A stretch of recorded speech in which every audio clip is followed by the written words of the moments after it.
O'zbekistonning barcha viloyatida qanday ob-havo bo'ladi? Assalomu alaykum kanalimiz obunachilari. Kanalimizga xush kelibsiz. Bizning kanalda har kunlik va haftalik ob-havo ma'lumotlarini bilib olishingiz mumkin. Agar kanalimizda mehmon bo'lsangiz, eng so'nggi yangiliklardan xabardor bo'lishingiz uchun kanalimizga obuna bo'lib, like bosishni unutmang. Like bosgan insonning qo'llari Ka'batullohning devorlarini ushlasin. O'zgidromet markazi 2, 3 va 4-iyul kungi ob-havo prognozini e'lon qildi. Unga ko'ra havo biroz bulutli, ayrim joylarda o'zgaruvchan bo'ladi. Yog'ingarchilik kutilmaydi. Shamol sharqdan 7-12 metr/s tezlikda esadi. Respublikamizning shimoliy hamda cho'l hududlarida 13-18 metr/s tezlikgacha kuchayadi.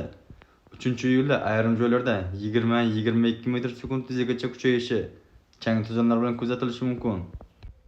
Harorat kechasi 2-iyulda 22-27 darajali iliq, 3 va 4-iyulda 25-30 daraja issiq, kunduzi 40-45 daraja issiq bo'ladi.